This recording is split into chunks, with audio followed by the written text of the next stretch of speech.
Halo sahabatku, selamat datang di channel Cerita Momo. Apa kabar kalian hari ini? Semoga selalu sehat dan bahagia, ya. Siap-siap, karena kali ini Momo akan mengajak kalian menyelami sebuah kisah yang akan menguji kesabaran dan emosi. Ini adalah cerita tentang Lia, seorang menantu yang terus-menerus dihina, dicaci maki dengan kata-kata keji seperti, "Kau hanya menyusahkan, miskin dan tak pantas tinggal di rumah mewah ini." Namun, mereka tidak tahu bahwa di balik kesabaran Lia, tersimpan rencana pembalasan yang akan membuat mulut kotor mereka terbungkam. Kalian akan menyaksikan bagaimana Lia membalas perlakuan keji itu, sampai membuat sang ibu mertua menangis dan berlutut di hadapannya. Sebelum kita masuk ke cerita, yuk tunjukkan dukungan kalian untuk Lia. Like video ini, subscribe ke channel Cerita Momo, dan jangan lupa nyalakan lonceng notifikasinya. Dan seperti biasa, komen di bawah dengan format nama kalian, asal kota, dan hadir. Siap untuk kisah yang mengguncang? Mari kita mulai. Di balik pagar tinggi dan gerbang ukiran besi tempa yang mewah, terhampar sebuah rumah megah bergaya Eropa klasik. Inilah istana tempat Lia seharusnya menemukan kebahagiaan sejati setelah menikah dengan Arman, putra tunggal keluarga terpandang. Namun, bagi Lia, kemewahan itu terasa seperti sangkar berlapis emas. Tempat ia setiap hari dicekik oleh kata-kata keji dan perlakuan merendahkan dari ibu mertuanya, busonya, dan adik iparnya, Risa. Lia, dengan postur tubuh yang ramping dan wajah yang sebenarnya sangat cantik, meski kini sering tertutup ekspresi kelelahan dan kesedihan, pagi itu sudah berkutat di dapur sejak subuh. Aroma masakan mewah seharusnya mengundang selera, tapi yang datang hanyalah suara cemoohan. Busonya, dengan daster sutra dan gulungan rambut yang masih terpasang, sudah berdiri di ambang pintu dapur, menatap Lia dengan sorot mata penuh penghinaan. "Lia, kamu itu sudah 3 tahun tinggal di rumah ini, tapi kemampuanmu hanya sebatas menggoreng telur dan mencuci piring," cibir busonya, suaranya tajam menusuk. "Lihat lantai dapur ini, masih ada bekas minyak.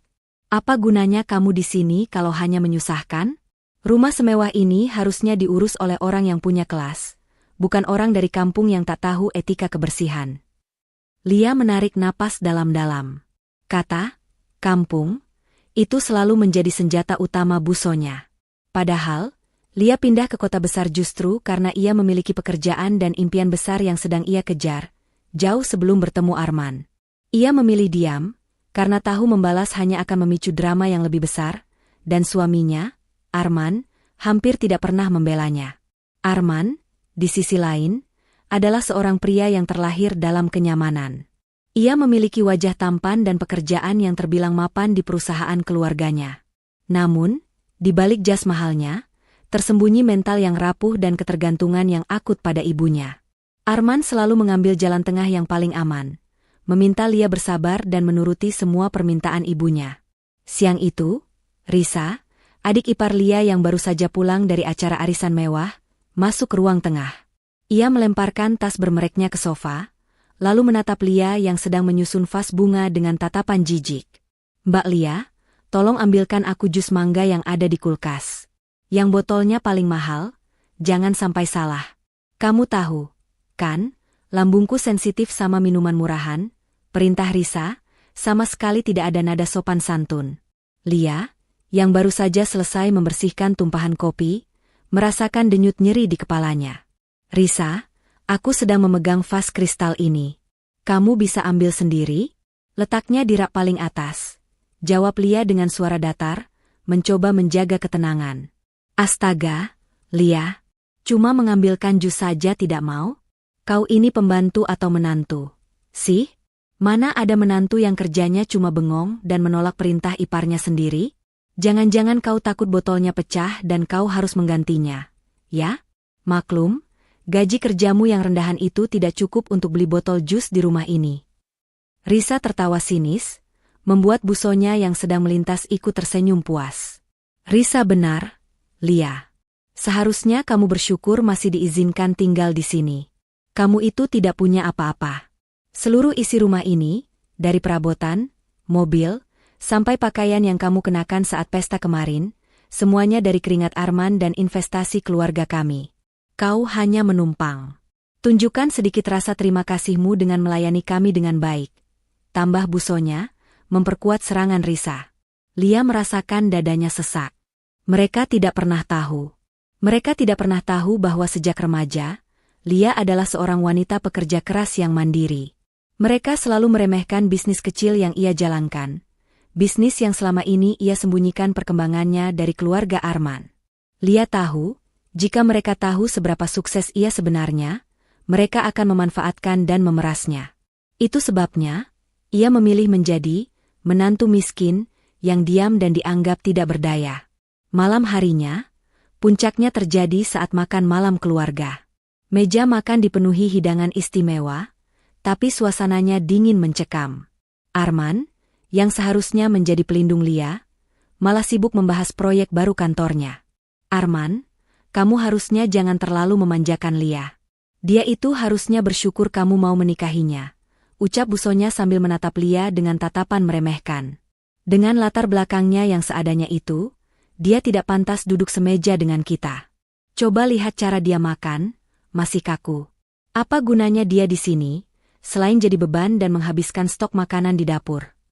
Arman hanya menatap Lia sekilas, lalu berdeham. Ibu, jangan begitu. Lia sudah berusaha. Namun, pembelaan Arman sangat lemah, terdengar seperti kalimat basa-basi.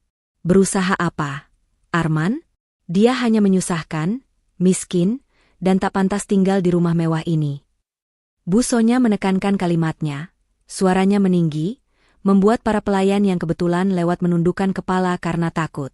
Tugasnya hanya satu, membuatmu bahagia. Tapi dia bahkan tidak bisa melakukan itu. Seharusnya dia melayani kita, bukan malah dilayani. Saat itu, sesuatu di dalam diri Lia patah. Kata-kata keji itu sudah terlalu sering ia dengar, tapi kali ini terasa lebih menusuk. Lia meletakkan sendoknya perlahan, menimbulkan bunyi klik yang memecah keheningan.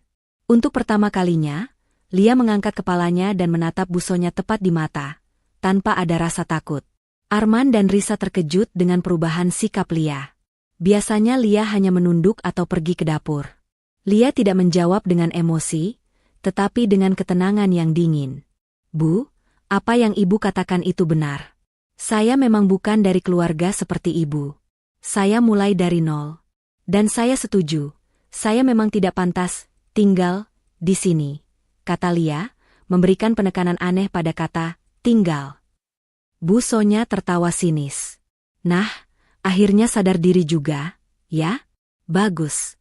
Sekarang enyah dari meja makan ini, dan berikan kami ketenangan. Tentu, Bu. Tapi sebelum saya pergi, lanjut Lia, menarik perhatian semua orang di meja. Ada yang perlu saya urus.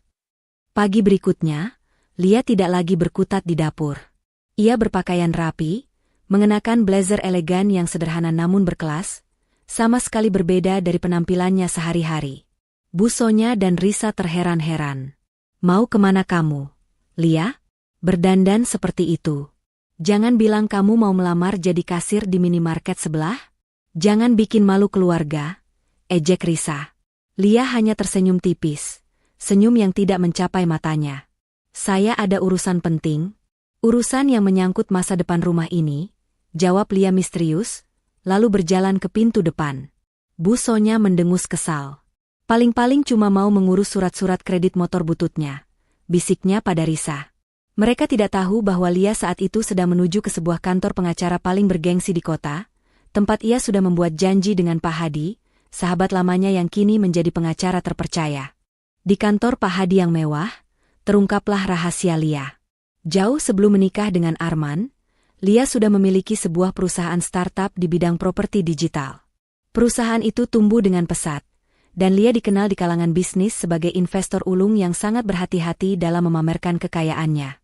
Selama ini, Lia memilih hidup sederhana di rumah Arman, hanya karena ia mencintai Arman, atau setidaknya, Arman yang ia kenal sebelum tekanan ibunya membuatnya menjadi pengecut. Lia, selama 3 tahun ini, kamu benar-benar hebat bisa menahan diri, kata Pak Hadi sambil menyerahkan sebuah map tebal berwarna merah. Dokumen ini sudah final. Semua aset yang kamu alihkan diam-diam atas nama perusahaanmu sudah aman. Termasuk perusahaan yang menaungi bisnis Arman dan ibunya. Lia menghela napas. Tahan diri sudah berakhir, Hadi. Aku sudah muak. Setiap hari dihina miskin, tidak pantas, dan menyusahkan. Mereka tidak tahu betapa kerasnya aku bekerja untuk mendapatkan semua ini. Aku ingin mereka tahu, siapa sebenarnya yang miskin, dan siapa yang menumpang. Pak Hadi mengangguk mengerti. Lalu, rencana kita? Sesuai rencana. Gugatan cerai sudah kamu siapkan. Tapi itu nanti. Sekarang, kita mulai dengan menarik semua fasilitas yang membuat mereka merasa superior. Dan Hadi, aku ingin memastikan, properti utama mereka, yang mereka banggakan selama ini, apakah statusnya aman? Tanya Lia. Pak Hadi tersenyum misterius. Itu yang terbaik. Ingat, 10 tahun lalu, sebelum kamu bertemu Arman, kamu pernah berinvestasi besar pada proyek perumahan elit di kota ini. Secara tidak langsung, kamu adalah salah satu pemegang saham utama di perusahaan properti yang membangun rumah mewah tempat kamu tinggal sekarang. Bahkan, tanah itu kamu beli dari tangan pertamanya, dan kamu memberikannya kepada Arman sebagai hadiah pernikahan, tanpa ia tahu bahwa sumber dana aslinya adalah darimu, dan kamu menyimpan surat-surat pentingnya. Lia menyeringai dingin. Bagus. Aku ingin properti itu kembali atas namaku secara penuh. Buat mereka panik. Biarkan mereka merasakan sedikit ketakutan finansial sebelum aku menjatuhkan bom yang sebenarnya.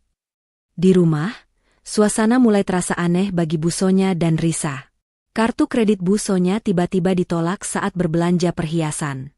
Mobil Risa mogok dan bengkel menolak untuk memperbaikinya dengan alasan tagihan perusahaan asuransi belum dibayar. Mereka mengeluh pada Arman, yang juga merasa bingung karena laporan keuangannya menunjukkan beberapa aset perusahaan sedang dibekukan untuk audit mendadak. Arman, kamu harus cek ini. Kenapa tagihan kartu kredit ibumu ditolak? Memalukan. Jangan-jangan istrimu itu diam-diam mengambil uang kita. Tuduh Risa. Tidak mungkin, Risa. Lia tidak punya akses ke uang sebanyak itu. Bantah Arman, meskipun ia mulai merasa gelisah.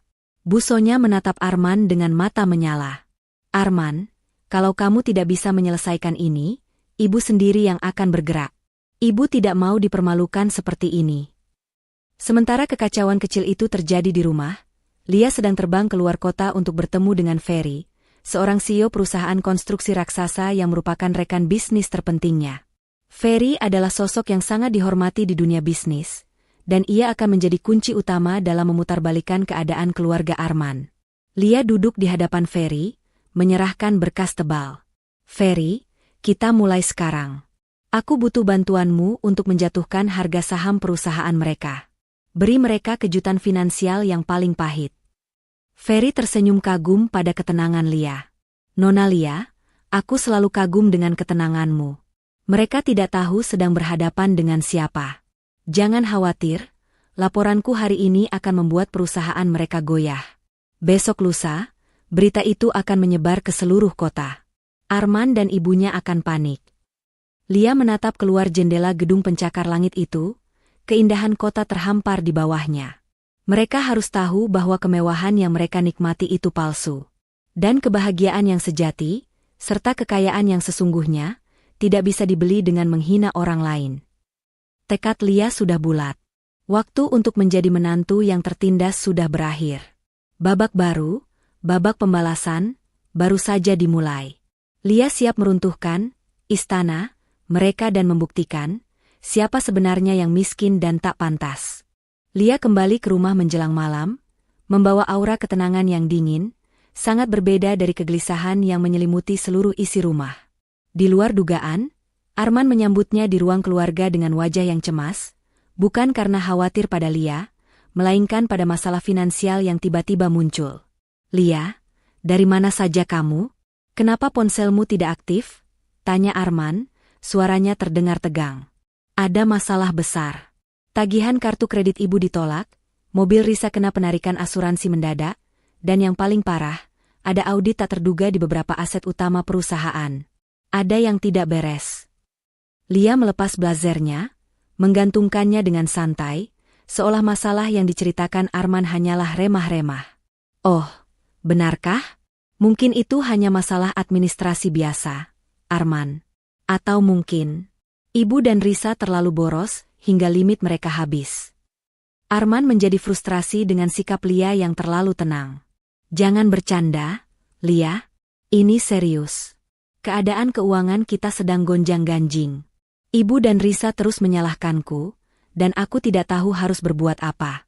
Kamu harusnya membantuku mencari tahu, desak Arman, meraih tangan Lia.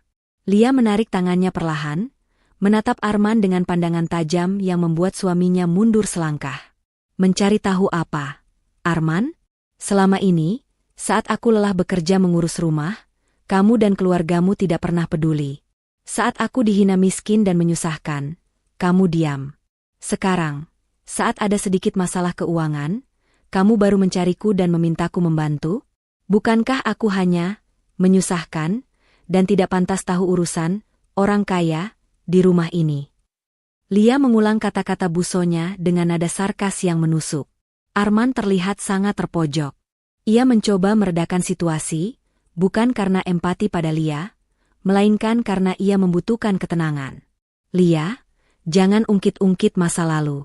Aku minta maaf. Aku hanya ingin kita tenang. Kamu tahu? Aku tidak mau ibu dan Risa terus-terusan ribut. Tenang? Ketenanganmu hanya berarti aku harus tutup mulut dan menuruti mereka. Arman. Tidak, aku tidak akan membantu. Aku lelah.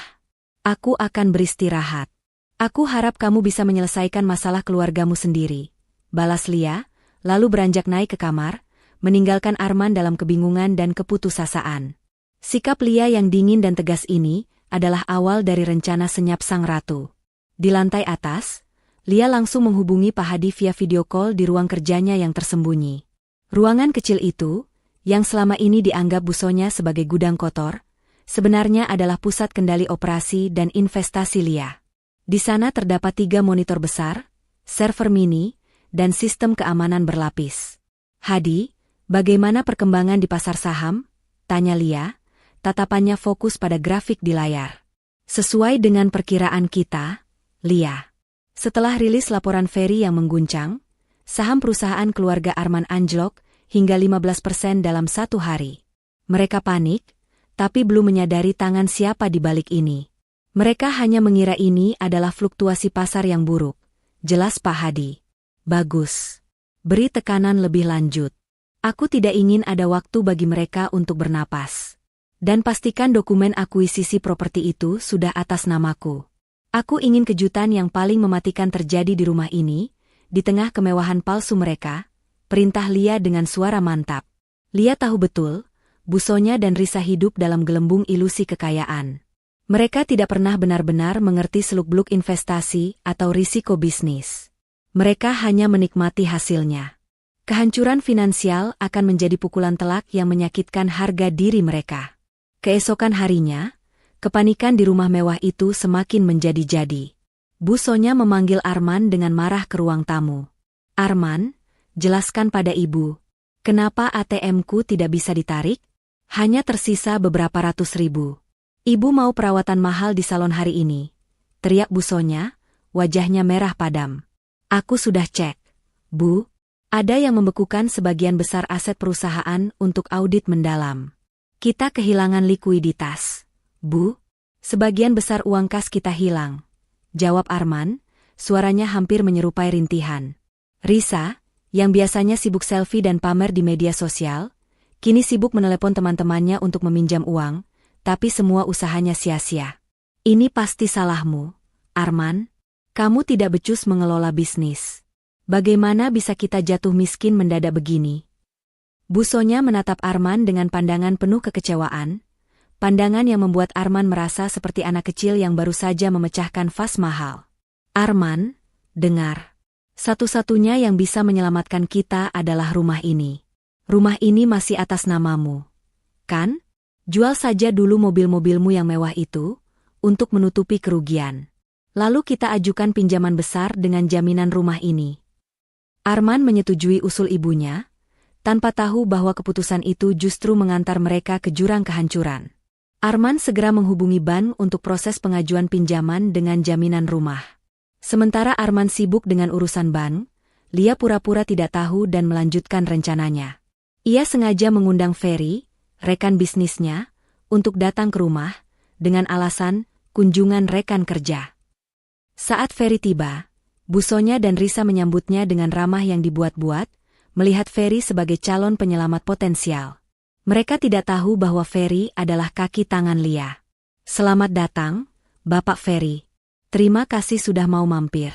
Ini rumah kami, meski sederhana, tapi kami nyaman di sini, sapa Bu Sonya dengan senyum palsu. Ferry mengamati rumah itu. Ia tahu persis nilai properti tersebut. Tidak sederhana, Bu. Ini rumah yang sangat mewah. Tapi, saya dengar, ada beberapa masalah internal yang menimpa perusahaan Anda belakangan ini. Sahamnya terus merosot. Ya? Wajah Bu Sonya langsung berubah cemas. Ah, itu hanya isu kecil, Pak Ferry. Kami sedang melakukan restrukturisasi. Kami berencana menggandakan investasi kami dalam waktu dekat. Kami punya banyak aset, terutama rumah ini. Tiba-tiba, Lia muncul dari ruang tamu. Ia menyapa Ferry dengan senyum formal dan profesional. Selamat datang, Pak Ferry. Terima kasih sudah datang tepat waktu. Bu Sonya dan Risa terkejut melihat keakraban Lia dan Ferry. Lia, kenapa kamu ada di sini? Apa hubunganmu dengan Pak Ferry? Tanya Risa sinis. Ferry tertawa kecil, menatap Risa dan Bu Sonya dengan pandangan kasihan. Nyonya-nyonya, perkenalkan. Lia adalah partner bisnis utama saya dalam beberapa proyek akuisisi. Bahkan, di perusahaan properti tempat saya menjabat sebagai direktur, Nona Lia memegang saham yang cukup besar. Sebenarnya, kedatangan saya kemari adalah untuk memenuhi panggilan Nona Lia. Dia meminta saya untuk menilai ulang aset properti ini. Menilai ulang aset? Ulang Bu Sonya, wajahnya mulai pucat. Ya, sahut Lia, berjalan ke tengah ruangan, tangannya terlipat di depan dada. Aku ingin tahu, Bu, berapa harga yang pantas untuk rumah yang selama ini kalian sebut milik kalian, tapi terus-menerus kalian jadikan alat untuk menghina menantu kalian sendiri. Bu Sonya dan Risa terdiam 1000 bahasa. Mereka mulai merasakan ada yang sangat salah. Mereka melihat Lia bukan lagi menantu yang pendiam dan tertindas, melainkan seorang wanita dengan kekuatan tersembunyi. Sementara itu, Arman kembali dari bank dengan wajah kusut. Permintaan pinjamannya ditolak mentah-mentah.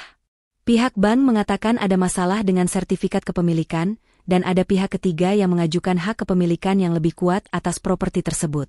Arman melihat Bu Sonya, Risa, Ferry, dan Lia di ruang tamu. Ia langsung mendekati Lia. Lia, kamu melakukan sesuatu, kan? Pinjamanku ditolak. Bank bilang ada masalah dengan sertifikat rumah ini. Apa maksud semua ini? Lia menatap Arman dengan pandangan yang tak bisa diartikan. Sertifikat? Bukankah rumah ini milikmu dan ibumu? Arman, kenapa ada masalah? Jangan pura-pura tidak tahu. Ini pasti ulahmu. Kau ingin membalas dendam karena ibu sering menghinamu, kan? Tuduh Arman, suaranya meninggi penuh kepanikan. Lia, tanpa berteriak, menjawab dengan ketegasan yang mematikan. Membalas dendam? Bukankah itu yang kalian lakukan padaku setiap hari? Dengar Arman. Aku sudah menghubungi Pak Hadi. Dia sedang dalam perjalanan kemari membawa semua dokumen yang dibutuhkan. Hari ini, ilusi kemewahan kalian akan berakhir. Ancaman Lia bukan gertakan. Tak lama kemudian, mobil hitam elegan berhenti di depan gerbang. Pak Hadi masuk ke dalam rumah dengan map merah tebal di tangannya. Bu Sonya bergegas mendekati Pak Hadi, menyangka dia adalah pengacara yang bisa disewa. Bapak pengacara, tolong bantu kami. Istri anak saya ini gila. Dia mengacaukan keuangan kami. Tolong tuntut dia. Pak Hadi tersenyum tipis, tapi tatapannya dingin. Ia tidak menjawab Bu Sonya, melainkan berjalan lurus menghampiri Lia. Nona Lia, semua dokumen sudah lengkap dan sah. Waktunya eksekusi, bisik Pak Hadi. Lia mengangguk. Ia melangkah maju, berdiri di tengah ruang tamu mewah itu, memandang Bu Sonya, Risa, dan Arman yang kini terlihat seperti tikus terjebak. Kalian selalu bangga dengan rumah ini. Kalian selalu menyebutku miskin dan tidak pantas tinggal di sini. Kalian menyuruhku keluar. Ucap Lia, suaranya pelan tapi menusuk hingga ke tulang. Bu Sonya tertawa histeris. Iya, keluar. Dasar menantu tak tahu diri. Lia mengabaikan teriakan Bu Sonya. Ia menoleh ke Arman. Arman, 10 tahun lalu, saat kita bertunangan, aku membelikanmu hadiah yang sangat mahal. Sebuah janji untuk masa depan. Hadiah itu adalah sebidang tanah dan bangunan ini. Aku memberikannya atas namamu, karena aku percaya padamu. Tapi aku menyimpan surat penting yang membuktikan sumber dana dan adanya perjanjian hak cipta yang ketat, yang mengatakan bahwa jika pernikahan ini berakhir karena alasan ketidaksetiaan atau perlakuan buruk dari keluargamu, maka properti ini harus kembali kepadaku sepenuhnya. Jeda panjang menyelimuti ruangan. Wajah Bu Sonya, Risa, dan Arman berubah seputih kapas. Mereka memandang ke arah Pak Hadi yang hanya mengangguk mengiyakan. Lia melanjutkan, suaranya kini terdengar seperti palu hakim. Arman, kamu gagal. Kamu tidak hanya tidak setia kepadaku sebagai pasangan, tapi kamu juga tidak setia pada janji pernikahan. Kamu membiarkan ibumu dan adikmu menghinaku setiap hari, mencabut harga diriku, dan menyebutku miskin dan menyusahkan. Perlakuan buruk itu sudah cukup menjadi dasar. Mulai hari ini, semua kemewahan ini kembali kepadaku. Pak Hadi menyerahkan dokumen tebal itu kepada Lia. Di mata Lia, Bu Sonya dan Risa, yang tadinya angkuh, kini terlihat sangat kecil dan ketakutan. Mereka mulai menyadari, mereka tidak hanya kehilangan uang, tetapi juga atap yang selama ini mereka banggakan. Inilah rencana senyap sang ratu yang sempurna, menjatuhkan mental mereka dengan krisis finansial palsu, lalu menghancurkan harga diri mereka dengan mengungkap kebenaran bahwa wanita yang mereka hina adalah pemilik sesungguhnya dari istana emas itu. Keheningan yang mencekam menggantung di ruang tamu mewah itu. Bu Sonya, Risa, dan Arman berdiri mematung. Wajah mereka memancarkan campuran antara penolakan, kemarahan, dan ketakutan yang dingin. Kata-kata Lia, bahwa ia adalah pemilik sejati rumah itu, yang kini menarik kembali haknya karena perlakuan buruk mereka, menghantam mereka seperti palu godam yang menghancurkan fondasi kehidupan nyaman mereka. Bu Sonya adalah yang pertama bereaksi, bangkit dari keterkejutannya dengan kemarahan yang membara, menolak mempercayai kenyataan. Bohong.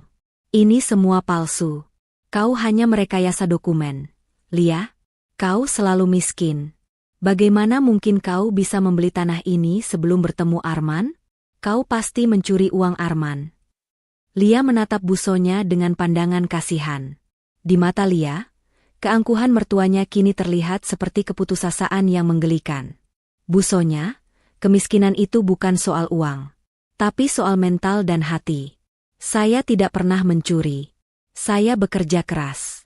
Pak Hadi, Lia menoleh pada pengacaranya, tolong tunjukkan pada mereka bukti transfer dan perjanjian hak cipta yang asli, lengkap dengan tanda tangan notaris di tahun 2015, 2 tahun sebelum saya mengenal Arman. Pak Hadi meletakkan map merah di meja marmer, membuka beberapa lembar dokumen penting. Nyonya Sonya, Tuan Arman, dan Nona Risa. Semua ini sah di mata hukum. Transfer dana untuk pembelian tanah ini berasal dari PT Aura Cipta Sejahtera, yang pada saat itu pemilik tunggalnya adalah Nona Lia sendiri. Perjanjiannya jelas. Properti ini diberikan sebagai modal awal pernikahan dan janji masa depan, dengan klausul pembatalan hak kepemilikan jika terjadi penyalahgunaan, kekerasan mental, atau ketidaksetiaan dalam rumah tangga. Risa menyambar dokumen itu, matanya bergerak cepat membaca baris-baris legal yang rumit. Ia berharap menemukan celah, tapi yang ia temukan hanyalah kebenaran yang pahit.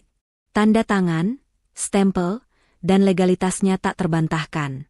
Ia menjatuhkan kertas-kertas itu dengan tangan gemetar. Tidak mungkin. Arman, kamu pasti tahu ini. Risa beralih menyerang kakaknya. Arman mundur selangkah. Kepalanya berputar. Ia ingat, Lia memang pernah memberinya sebuah hadiah investasi menjelang pernikahan. Mengatakan itu adalah uang hasil kerja kerasnya dan ia ingin Arman yang mengelolanya agar merasa setara. Arman saat itu tidak peduli. Ia hanya menganggapnya uang receh dibandingkan aset keluarganya yang lain. Ia menandatangani dokumen tanpa membaca isinya, merasa diremehkan, dan menyerahkan semua pengurusan legalitas kepada Bu Sonya. Aku tidak tahu. Aku hanya menandatanganinya, Bu yang mengurus semua legalitasnya. Jawab Arman, suaranya tercekat. Ia kini menyadari, ia telah meremehkan istrinya sendiri, dan kini, ia dan ibunya harus membayar mahal untuk kebodohan dan keangkuhan mereka.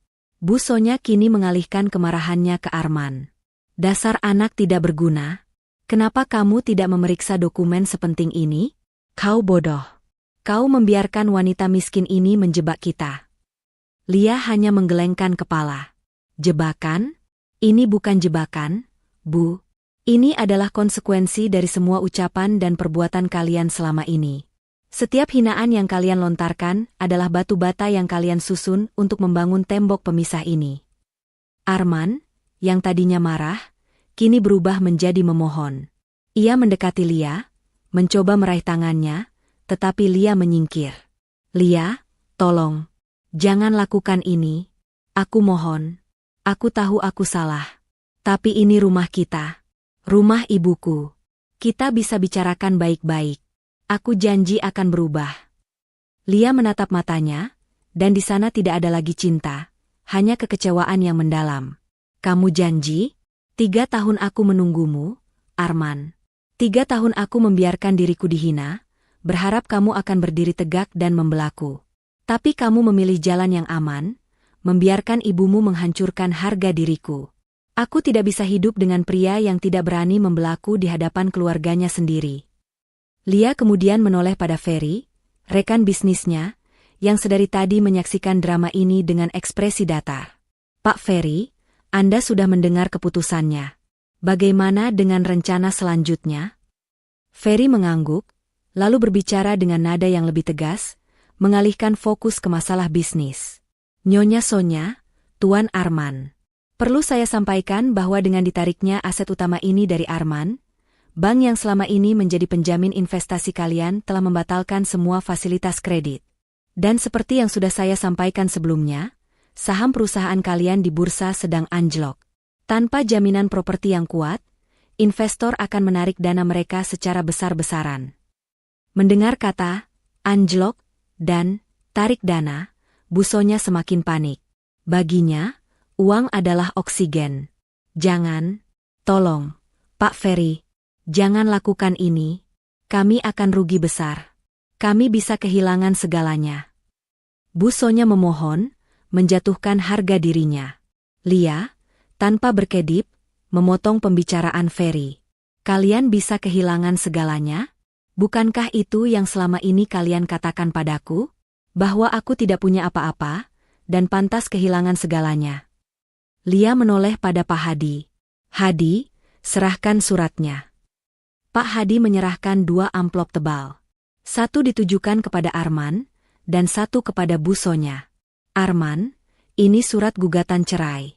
Aku tidak akan menuntut harta gono gini. Semua yang aku bawa ke pernikahan, aku bawa kembali. Sisanya, silakan kalian urus sendiri, kata Lia, menyerahkan amplop itu pada Arman. Tangan Arman gemetar saat menerima amplop itu, menyadari bahwa ia baru saja kehilangan bukan hanya istrinya, tetapi juga sumber kekayaan terbesar yang pernah ia miliki. Kemudian, Lia berjalan mendekati Bu Sonya. Mertuanya kini terlihat sangat tua dan hancur, tidak lagi menampilkan keangkuhan seorang nyonya besar. Dan ini, Bu Sonya, kata Lia, menyerahkan amplop kedua. Ini adalah surat pemberitahuan pengosongan properti. Kalian memiliki waktu 24 jam untuk mengemasi barang-barang pribadi dan meninggalkan rumah ini. Saya sudah mengirimkan petugas keamanan dan tim pengacara untuk mengawasi proses ini. Setelah 24 jam, rumah ini akan disegel untuk proses penjualan. Lidah Bu Sonya terasa keluh. Semua kata-kata hinaan yang selama ini ia siapkan tiba-tiba hilang. Otaknya tidak bisa memproses kenyataan bahwa ia, seorang sosialita terpandang, harus diusir dari rumahnya sendiri oleh menantu yang ia sebut menantu miskin yang menyusahkan. Risa, melihat ibunya terdiam, mulai menangis histeris. Mbak Lia, jangan begini. Kami minta maaf. Kami janji akan berubah. Kami tidak akan menghinamu lagi. Tolong, kasihanilah kami. Di mana kami akan tinggal? Kami tidak punya tempat lain. Lia menatap Risa, rasa iba itu hampir muncul. Tetapi ia segera mengingat semua cemoohan Risa, semua tawa sinisnya. Di mana kalian akan tinggal? Itu urusan kalian, Risa. Sama seperti dulu, Kalian tidak pernah peduli di mana aku mendapatkan uang untuk bertahan hidup. Sekarang, rasakan sendiri bagaimana rasanya harus berjuang dari nol. Bu Sonya tiba-tiba menjerit dan jatuh terduduk di lantai, menangis meraung-raung. Ia menarik-narik ujung celana Lia. Ini adalah momen dramatis yang dinantikan Lia. Sang nyonya besar yang angkuh kini berlutut di hadapan menantu yang selalu ia injak-injak. Lia, kumohon, jangan usir ibu. Ibu sudah tua. Ibu tidak punya apa-apa lagi. Semua aset ibu terikat di perusahaan. Rumah ini satu-satunya yang kami punya. Ibu berlutut padamu, Lia. Ibu minta maaf. Ampuni ibu, teriak Bu Sonya, air mata membasahi wajahnya yang sudah dipenuhi kerutan. Lia berdiri tegak, membiarkan mertuanya berlutut, sebuah pemandangan yang menyakitkan namun memuaskan batinnya.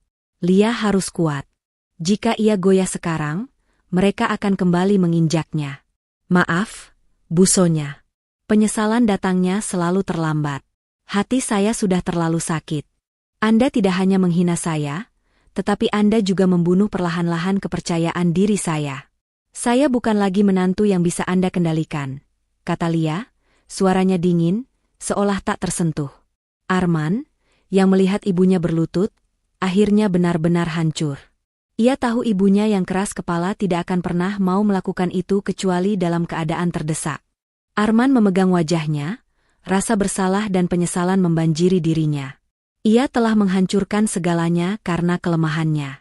Lia memberikan isyarat kepada Pak Hadi dan Ferry. Pak Hadi, tolong pastikan prosesnya berjalan lancar. Pak Ferry, terima kasih atas bantuannya. Saya akan pergi sekarang. Sebelum melangkah keluar dari rumah, Lia berbalik sekali lagi, menatap Arman yang hanya bisa terdiam dan Bu Sonya yang masih menangis terseduh-seduh di lantai. Nikmati 24 jam terakhir kalian di sini. Mulai sekarang, hidup saya sudah bebas dari semua racun yang kalian berikan, ucap Lia, lalu berjalan keluar dengan langkah mantap, meninggalkan kehancuran yang ia ciptakan di belakangnya. Di luar gerbang, Lia masuk ke mobil mewah yang dibawa Ferry. Ia tidak melihat ke belakang. Detik-detik yang menegangkan itu telah usai. Lia sang menantu miskin telah mati, dan Lia sang ratu bisnis telah bangkit. Malam itu, rumah mewah yang tadinya dipenuhi tawa angkuh dan cemoohan kini diselimuti oleh kesunyian yang memekakan telinga. Bu Sonya terbaring lemas di sofa ruang tamu, sesekali merata pelan, tubuhnya masih terguncang setelah berlutut di hadapan Lia. Sementara Risa, duduk di sampingnya sambil terus-menerus menangis terseduh-seduh, bukan karena penyesalan tulus, melainkan karena syok akan kenyataan bahwa mereka harus kehilangan kemewahan dalam 24 jam. Arman menyendiri di kamarnya yang besar, tangannya menggenggam amplop gugatan cerai. Ia tidak menangis, tetapi rasa sakit dan penyesalan yang ia rasakan jauh lebih dalam. Ia bukan hanya kehilangan istrinya, ia kehilangan pilar hidupnya, fondasi finansial yang selama ini ia anggap sebagai miliknya. Ia mulai menyusun potongan-potongan teka-teki, memahami mengapa Lia, wanita yang selalu ia anggap pendiam dan lugu, bisa bergerak dengan kekuatan sebesar itu. Arman meraih ponselnya, mencoba menghubungi Lia berkali-kali. Ponsel Lia mati. Ia mencoba menghubungi Pak Hadi, tetapi pengacara itu hanya membalas singkat melalui pesan teks. Semua komunikasi akan melalui jalur hukum. Segera temui pengacara Anda. Dalam keputusasaan, Arman mulai mencari-cari di laci meja kerjanya. Ia menemukan sebuah kotak tua yang berisi kenangan masa lalu, termasuk surat-surat lama dan foto. Di sana, ia menemukan sebuah kartu ucapan yang terselip di antara tumpukan dokumen pernikahan. Kartu dari Lia, bertuliskan, "Untuk suamiku, Arman. Hadiah ini adalah investasiku padamu. Jagalah kepercayaan ini lebih dari kamu menjaga aset." Di baliknya, tertera nomor rekening bank lama milik Lia. Arman mulai menelusuri nomor rekening itu dengan sisa-sisa koneksi pribadinya.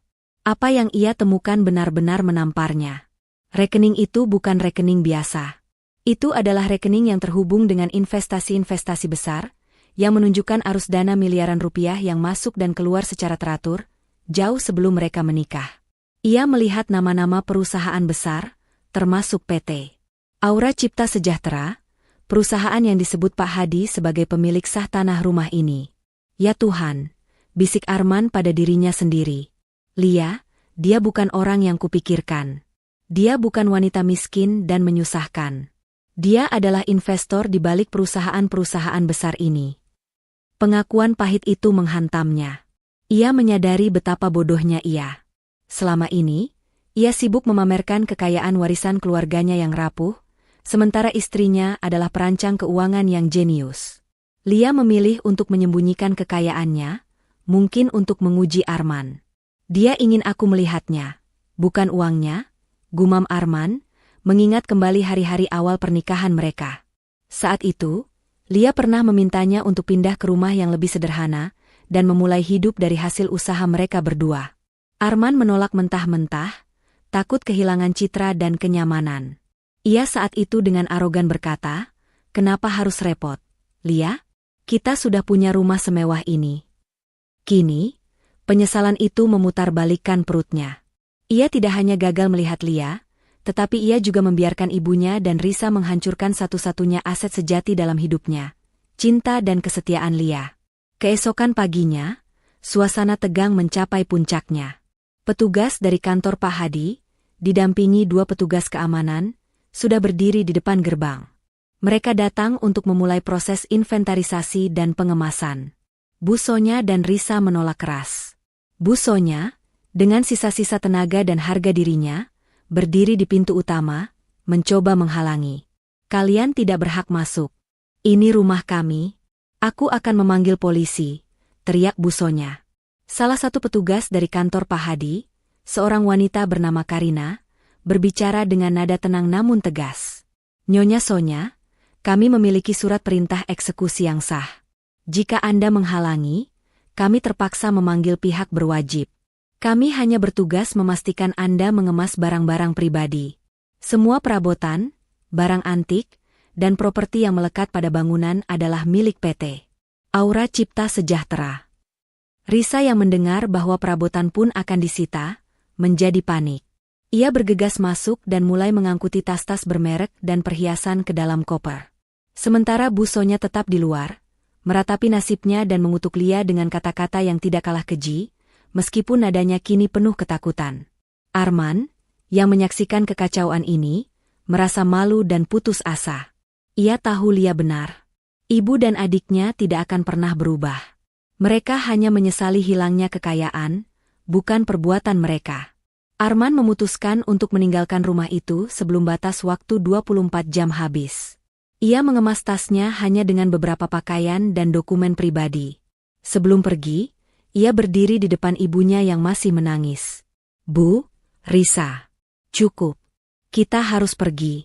"Lia benar, kita yang membuat semua ini terjadi," ucap Arman dengan suara berat. "Kau gila, Arman? Kau mau menyerah begitu saja? Kau anak ibu satu-satunya. Kau tidak bisa membiarkan wanita licik itu mengusir ibumu sendiri," raung Bu Sonya. "Dia tidak licik, Bu. Kita yang buta. Kita yang terlalu angkuh. Dia memberi kita kesempatan, Bu. Tapi kita malah menginjak-injaknya. Semua sudah berakhir. Lebih baik kita pergi sekarang sebelum mereka mengusir kita dengan paksa," kata Arman, lalu berjalan pergi, meninggalkan ibu dan adiknya di tengah kekacauan. Arman pergi ke sebuah kafe kecil di pusat kota, tempat yang jauh dari kemewahan palsu yang selama ini ia kenal. Ia mencoba menghubungi Lia sekali lagi, dan kali ini, keajaiban terjadi. Panggilan itu tersambung. Suara Lia terdengar dingin, profesional, dan asing. "Ya, Arman?" "Lia, aku tahu aku tidak punya hak untuk meneleponmu. Aku tahu aku salah besar," kata Arman, suaranya tercekat. "Aku sudah melihat dokumen-dokumen itu. Aku tahu kamu yang sebenarnya. Kamu bukan wanita miskin. Kamu adalah wanita paling cerdas dan paling berkelas yang pernah aku kenal. Aku yang bodoh, aku yang buta. Aku minta maaf. Aku mohon, beri aku kesempatan kedua. Aku akan berubah, aku janji. Aku akan meninggalkan ibu dan Risa jika itu maumu." Lia terdiam sejenak. Keheningan itu terasa lebih berat daripada ribuan kata. "Berubah? Untuk apa, Arman? Untuk apa kamu berubah? Kamu berubah bukan karena kamu menyadari kesalahanmu, tapi karena kamu takut kehilangan kenyamanan. Kamu berubah karena kamu baru tahu siapa aku.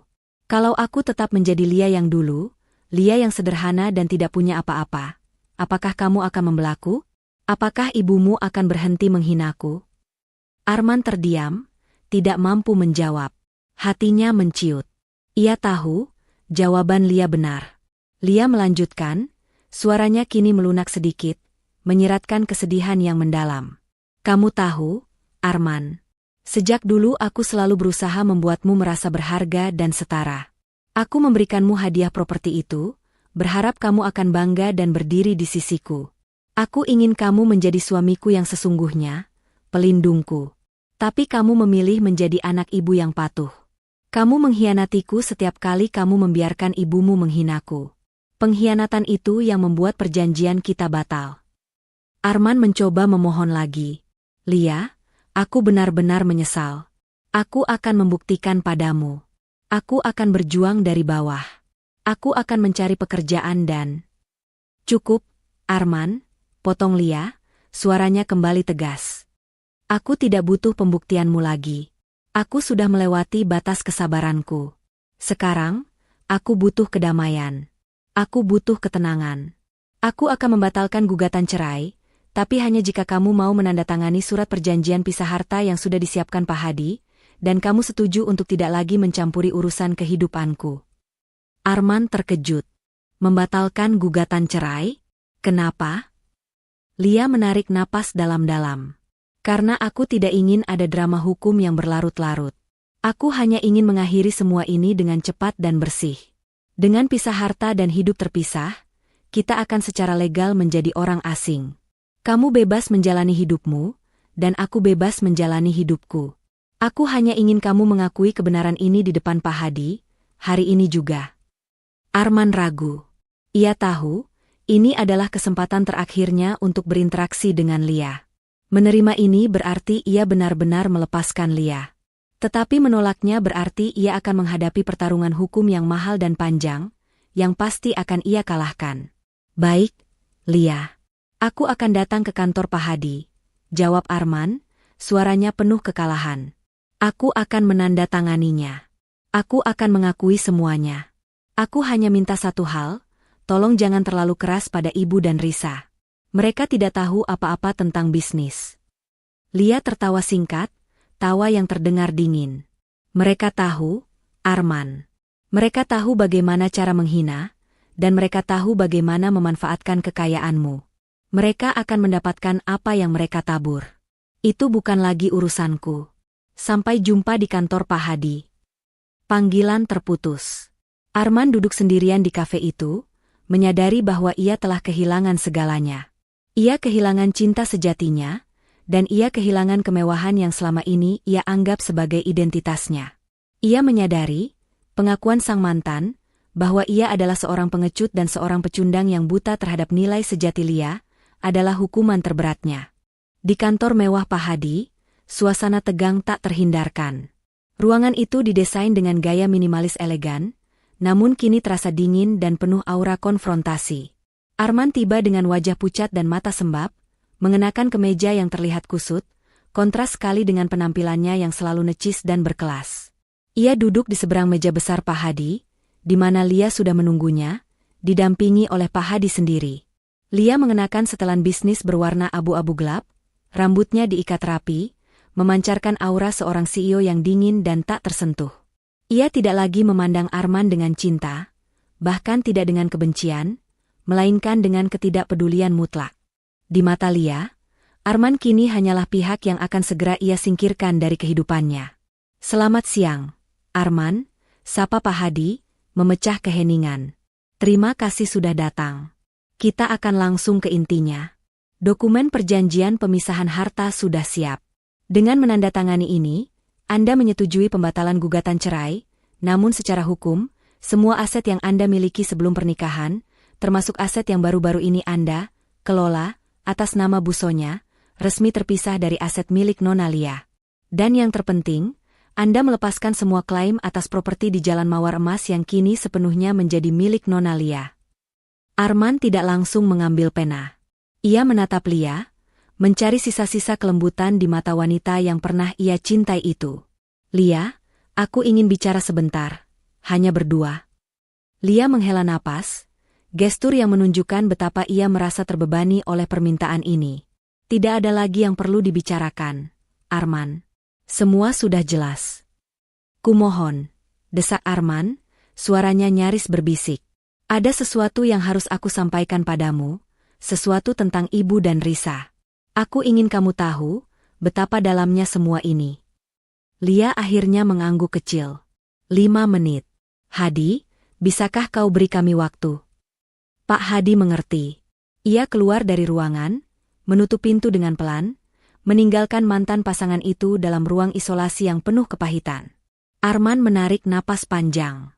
Ia mengambil map tebal dari tasnya, map yang berisi dokumen-dokumen keuangan dan komunikasi lama yang ia temukan saat mengemasi barang di rumah. Lia, selama ini aku selalu berpikir ibu menghinamu karena kamu miskin.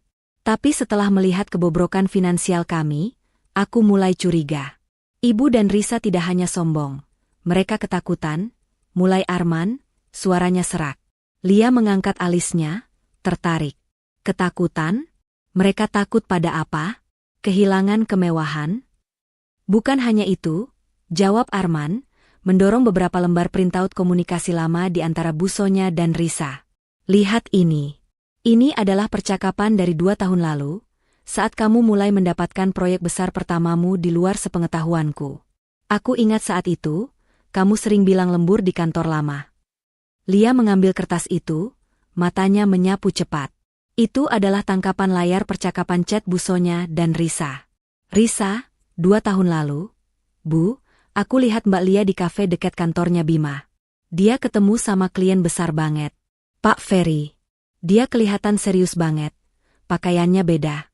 Aku yakin dia punya bisnis rahasia, Bu. Busonya, 2 tahun lalu, sialan. Wanita itu pasti menyembunyikan sesuatu. Kita tidak boleh biarkan dia punya aset sendiri. Kita harus pastikan dia tetap merasa rendah dan tidak percaya diri. Kau harus terus memojokkannya, Risa, supaya dia fokus di rumah.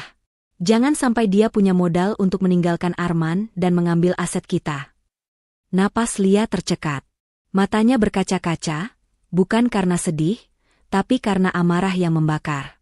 Jadi, semua hinaan dan cemoohan itu bukan didasarkan pada asumsi, melainkan pada pengetahuan dan rasa terancam mereka.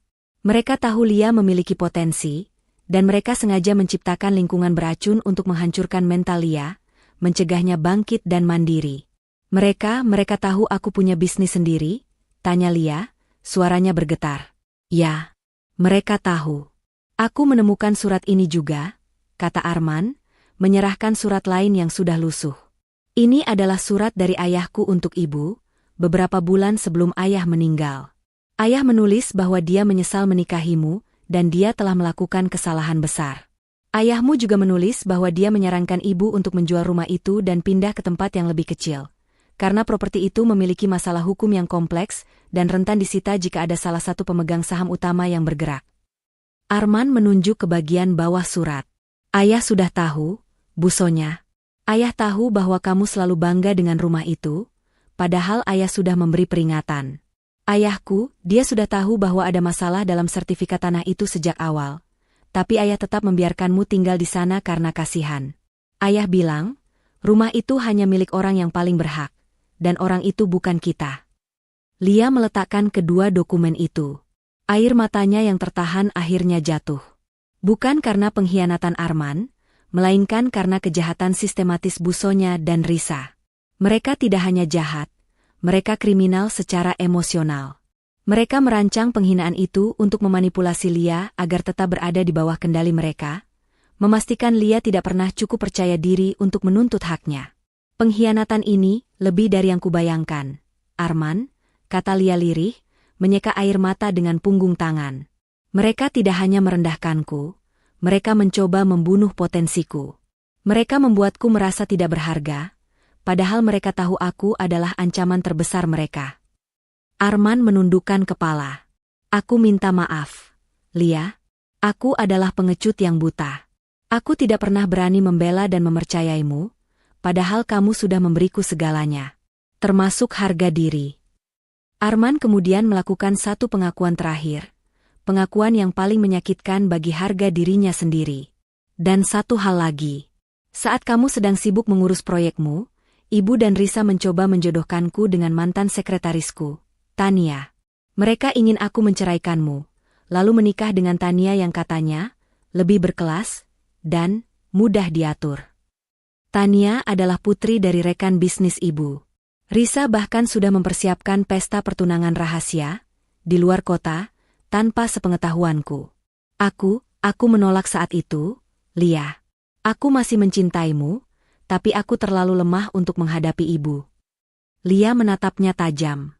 Rasa jijik merayapi perasaannya.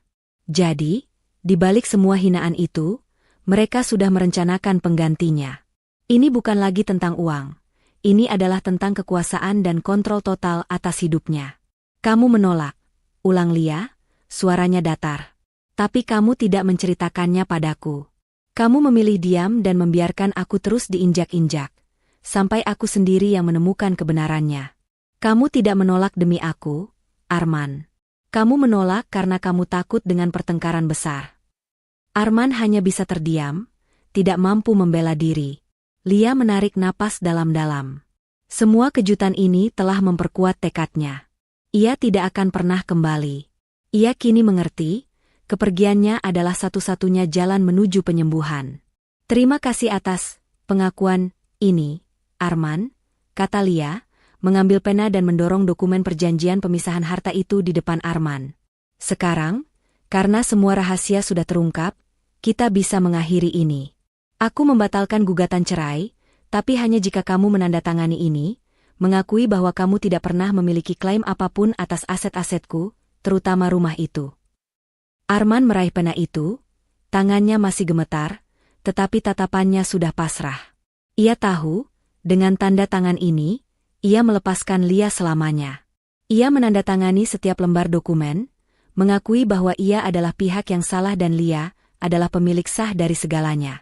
Ia telah kehilangan istrinya dan kini kehilangan semua kemewahan yang ia anggap miliknya. Setelah Arman selesai, Lia mengambil kembali dokumen itu, wajahnya tanpa ekspresi. Ia kemudian menekan tombol interkom untuk memanggil Pak Hadi kembali. Hadi, proses penandatanganan sudah selesai. Kita bisa mulai langkah selanjutnya, yaitu penyitaan semua aset yang dibeli atas nama perusahaan Arman, dan segera mengurus surat penetapan status properti Mawar Emas. Aku ingin proses pengusiran Bu Sonya dan Risa dipercepat, tanpa toleransi lagi. Arman terkejut. Lia, tunggu. Tadi kamu bilang jangan terlalu keras pada mereka. Lia menatap Arman dengan mata dingin. Setelah semua yang kamu tunjukkan padaku, Arman?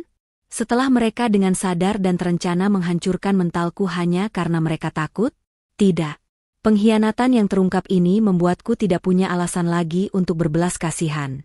Mereka harus merasakan akibat dari kesombongan dan kejahatan emosional mereka. Lia berdiri, mengambil tasnya, dan tanpa mengucapkan sepatah kata pun lagi kepada Arman, ia berjalan keluar dari ruangan itu. Arman hanya bisa menatap punggung Lia yang menjauh, menyadari bahwa ia baru saja kehilangan permata termahal dalam hidupnya. Seorang wanita yang kekuatannya, martabatnya, dan kekayaannya jauh melebihi apapun yang pernah ia miliki. Kabar kehancuran keluarga Arman menyebar secepat api di kalangan sosialita dan keluarga besar. Pada masa lalu, Bu Sonya adalah ratu gosip, selalu menyebarkan aib orang lain.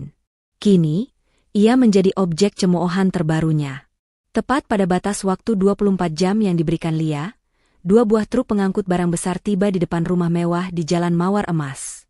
Disertai Pak Hadi dan tim keamanan, proses pengosongan properti dimulai secara ketat. Bu Sonya dan Risa masih menolak untuk mengemas barang. Mereka duduk di ruang tamu, memegang tas tangan bermerek mereka seolah itu adalah benteng terakhir pertahanan mereka. Kalian tidak bisa masuk. Ini penyerobotan. Aku akan mengadu pada Jenderal Purnawirawan Soedirjo, dia teman suamiku, teriak Bu Sonya, meskipun suaranya kini terdengar parau dan penuh ketakutan. Karina, asisten Pak Hadi, berdiri di ambang pintu dengan sabar. Nyonya Sonya, kami mohon kerjasamanya. Semua aset yang melekat pada bangunan akan tetap di sini, karena merupakan bagian dari properti. Kami hanya membantu mengemas barang pribadi Anda dan Nona Risa. Melihat tim pengemas mulai membungkus sofa-sofa mahal dan melepaskan lampu kristal, Risa akhirnya histeris. Ia berlari ke lemari pakaiannya, menangis sambil memeluk baju-baju mahalnya. Tidak. Jangan sentuh lemariku. Aku tidak akan pergi. Aku tidak punya tempat lain. Busonya yang sudah kehabisan energi hanya bisa menangis tanpa suara, membiarkan tim dari Lia mengambil alih. Rasa malu dan kekalahan menghantamnya bertubi-tubi. Ia diusir, bukan oleh musuh bebuyutannya, melainkan oleh menantu yang selama ini ia rendahkan. Sementara kekacauan terjadi, Arman muncul. Ia kembali ke rumah bukan untuk membantu, melainkan untuk memastikan ibu dan adiknya tidak melakukan hal-hal gila. Ia sudah menyewa sebuah apartemen kecil yang jauh lebih sederhana sebagai tempat tinggal sementara mereka. Bu, Risa. Cukup. Kita harus pergi. Aku sudah siapkan taksi. Aku akan bantu kalian mengemas seadanya, kata Arman, mencoba bersikap tegar. Kau berani-beraninya menyuruh kami naik taksi, Arman?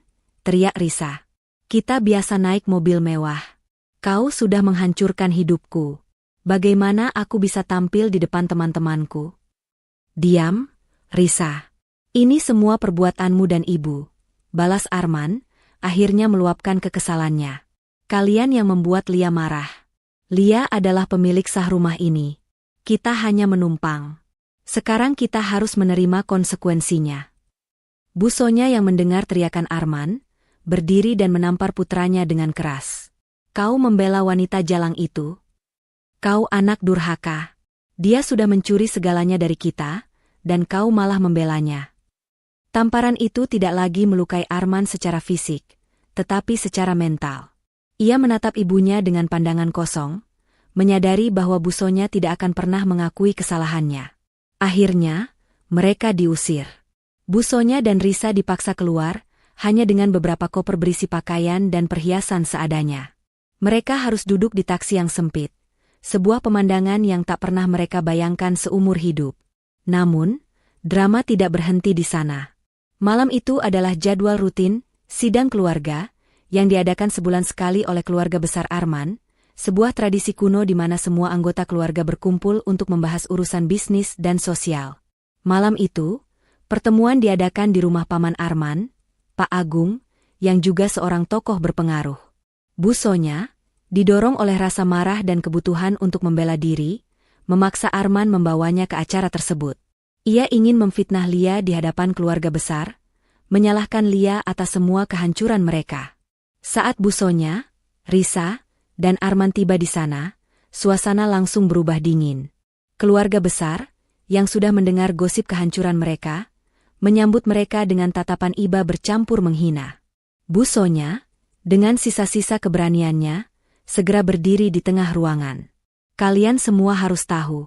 Wanita itu, Lia, dia menjebak kami. Dia mencuri rumah kami. Dia merekayasa dokumen dan sekarang dia menceraikan Arman hanya untuk mengambil harta kami. Dia adalah wanita ular. Aku sudah bilang dia tidak pantas dengan kita. Dia hanya miskin dan menyusahkan, tapi ternyata dia licik. Dia harus dituntut. Risa ikut menambahkan, menangis keras. Suasana menjadi riuh. Kemudian, Pak Agung, Paman Arman, memimpin pertemuan. Arman, jelaskan. Apa benar istrimu melakukan ini? Arman, yang sudah mencapai titik terendah, berdiri di depan semua orang. Ia tahu, jika ia berbohong, ia akan menjadi pengecut seumur hidup. Paman, semua yang dikatakan ibu dan Risa tidak benar, kata Arman, suaranya lantang dan tegas untuk pertama kalinya. Lia tidak menjebak kami. Lia adalah pemilik sah dari properti itu sejak awal.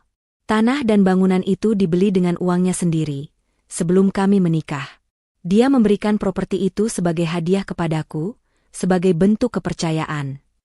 Arman menarik napas, air mata menggenang di pelupuk matanya. Kami yang salah.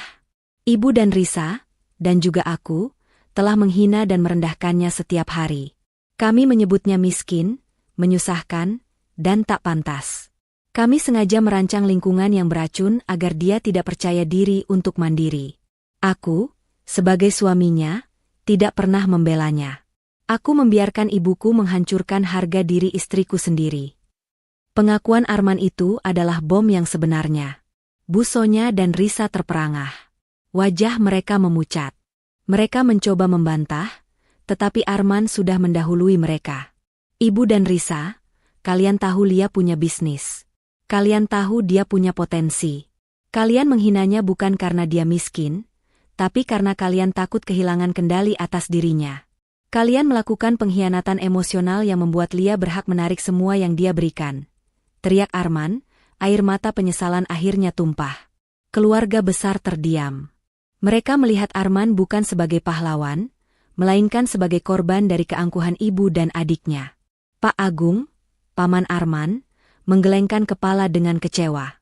Sonya, Arman sudah mengakui kebenaran. Kami sudah mendengar gosip ini, tapi kami tidak menyangka kau sejahat itu, kata Pak Agung. Kau telah menodai nama baik keluarga kita. Kau sudah menghancurkan menantumu, yang ternyata jauh lebih berkelas dan lebih kaya dari kita semua. Bu Sonya mencoba berdiri, tetapi kakinya lemas. Ia tidak bisa lagi membantah. Semua orang menatapnya dengan jijik. Risa yang duduk di sampingnya hanya bisa menangis dan menutup wajahnya. Di tengah kekacauan itu, pintu ruang pertemuan terbuka. Masuklah Pak Hadi didampingi oleh beberapa staf kantornya. Maaf mengganggu, sapa Pak Hadi dengan suara profesional. Kami di sini atas permintaan Nona Lia, yang telah mendengar kabar bahwa ada pertemuan keluarga di sini. Nona Lia hanya ingin menyampaikan pesan singkat kepada Tuan Arman dan Nyonya Sonya. Pak Hadi menyerahkan sebuah surat kecil kepada Arman. Arman membuka surat itu dengan tangan gemetar. Surat dari Lia. Arman, kamu telah membuat pengakuan yang jujur. Aku harap kamu bisa memulai hidupmu dengan bersih, jauh dari racun masa lalu. Tapi untuk Ibu Sonya dan Risa, aku tidak akan memberikan ampunan. Malam ini, semua yang mereka miliki, termasuk saham kecil yang mereka sembunyikan, akan disita atas dasar kerugian moral dan pencemaran nama baik. Sidang keluarga ini adalah babak terakhir sebelum mereka harus menghadapi konsekuensi finansial total. Nikmati hasil perbuatan kalian. Membaca surat itu, Bu Sonya kembali histeris. Ia berlari ke arah Pak Hadi. Tidak. Jangan sentuh sahamku. Itu satu-satunya yang tersisa. Kau tidak berhak. Lia, kau iblis. Pak Hadi mengabaikan teriakan Bu Sonya. Ia hanya menoleh ke Arman. Tuan Arman, Nona Lia memintaku untuk memberikan Anda dukungan hukum, karena pengakuan Anda sudah meringankan posisi Anda. Tapi untuk Nyonya Sonya dan Nona Risa, mereka harus menghadapi konsekuensi total. Bu Sonya dan Risa kini benar-benar hancur. Mereka tidak hanya diusir dari rumah, tetapi kini diasingkan oleh keluarga besar dan kehilangan sumber pendapatan terakhir mereka. Mereka merangkak di lantai, memohon pada Pak Agung dan anggota keluarga lainnya untuk membantu, tetapi tidak ada yang mau menyentuh mereka. Arman menatap ibunya dan Risa. Ia merasa iba, tetapi ia tahu bahwa ia tidak bisa lagi memikul beban dosa mereka. Ia mengambil keputusan untuk pergi, meninggalkan ibu dan adiknya yang kini benar-benar kehilangan segalanya, bahkan martabat terakhir mereka di hadapan keluarga. Sidang keluarga di ambang pintu telah berakhir. Lia tidak perlu hadir secara fisik, tetapi kata-katanya, melalui Arman dan Pak Hadi, telah menghancurkan mereka lebih parah daripada jika Lia sendiri yang berteriak. Setelah insiden, sidang keluarga, yang memalukan, Bu Sonya dan Risa terpaksa pindah ke apartemen kecil yang disewa oleh Arman. Transisi dari istana mewah ke hunian sempit membuat kedua wanita yang selalu hidup dalam kemewahan itu, seperti kehilangan akal sehat. Mereka tidur di kasur lipat dan harus memasak makanan sendiri, sebuah tugas yang belum pernah mereka lakukan seumur hidup mereka. Kemarahan mereka kini tidak lagi terfokus pada Arman, melainkan membara kepada satu nama, Lia. Mereka yakin, dengan Lia sudah mendapatkan rumah itu, ia pasti akan berhenti. Mereka salah. Lia tahu betul, kehancuran finansial total adalah satu-satunya cara untuk membunuh keangkuhan mereka. Di tengah kekacauan itu, Bu Sonya dan Risa masih menyimpan satu kartu rahasia. Selama bertahun-tahun, Bu Sonya telah menanam aset kecil yang nilainya tersembunyi, berupa deposito emas dan beberapa sertifikat tanah yang dibeli atas nama perusahaan Shell, perusahaan cangkang, yang tidak diketahui oleh Arman. Aset ini adalah warisan tersembunyi dari kakek Arman yang sengaja ia sembunyikan untuk masa tua mereka, dan ia sangat yakin Lia tidak mungkin tahu tentang keberadaan harta ini. Risa, dengarkan ibu baik-baik, bisik Bu Sonya, wajahnya terlihat licik dan penuh dendam, jauh dari air mata penyesalan di bab 6. Kita masih punya emas itu. Kita jual semua, lalu kita sewa pengacara yang lebih hebat dari Pak Hadi. Kita seret Lia ke pengadilan, kita tuntut dia balik atas dasar pencemaran nama baik. Kita harus membuat dia menyesal. Risa yang sudah putus asa langsung berbinar. Ya, Bu, aku tahu siapa pengacara yang bisa menghancurkan reputasi Lia. Kita tidak boleh kalah. Kita akan ambil kembali semua yang dia ambil dari kita. Niat jahat mereka kini bertransformasi menjadi rencana balas dendam hukum. Mereka diam-diam menghubungi seorang pengacara spesialis kasus pencemaran nama baik, dan mulai menjual deposito emas mereka dengan harga murah, demi mendapatkan modal untuk berperang. Namun, yang tidak mereka ketahui adalah, Lia selalu bergerak 3 langkah di depan mereka. Di kantornya yang baru, Lia menerima telepon dari Pak Hadi. Nona Lia, saya menemukan sesuatu yang menarik. Saat kami melakukan audit mendalam pada semua aset yang pernah terhubung dengan Bu Sonya, kami menemukan transfer dana yang mencurigakan ke sebuah rekening atas nama perusahaan PT Gemilang Abadi. Lia, yang sedang meninjau laporan, langsung tertarik. PT Gemilang Abadi? Aku tidak ingat nama itu. Itu bukan salah satu perusahaan yang kita targetkan. Tepat, jawab Pak Hadi. Setelah kami selidiki lebih lanjut, PT Gemilang Abadi adalah perusahaan cangkang yang digunakan Bu Sonya untuk menampung deposito emas dan beberapa bidang tanah. Nilainya tidak besar, tapi cukup untuk mereka hidup nyaman selama beberapa tahun ke depan, dan yang terpenting, mereka baru saja menarik semua deposito itu minggu ini. Lia tersenyum tipis, senyum seorang jenderal yang baru saja mengetahui posisi musuhnya. Jadi, harta dan niat jahat mereka sedang berkolaborasi. Mereka pasti sedang merencanakan tuntutan balik dengan modal itu. Cari tahu siapa pengacara yang mereka hubungi, Hadi. Dan siapkan gugatan balik yang lebih besar sebelum mereka sempat mendaftarkan tuntutan mereka. Lia kemudian memberikan instruksi spesifik. Ia ingin Pak Hadi menggunakan dokumen pengakuan yang ditandatangani Arman di bab 5 sebagai bukti utama. Pengakuan Arman bahwa Bu Sonya dan Risa sengaja menciptakan lingkungan beracun untuk menghancurkan mental Lia, adalah bukti kunci yang akan menghancurkan argumen pencemaran nama baik mereka. Di sisi lain, Arman, yang kini hidup terpisah dari Lia dan ibunya, mencoba mencari pekerjaan baru. Namun, kabar kejatuhan keluarganya sudah menyebar luas di lingkungan bisnis. Tidak ada perusahaan besar yang mau mempekerjakannya, takut akan koneksi toksiknya dengan Bu Sonya.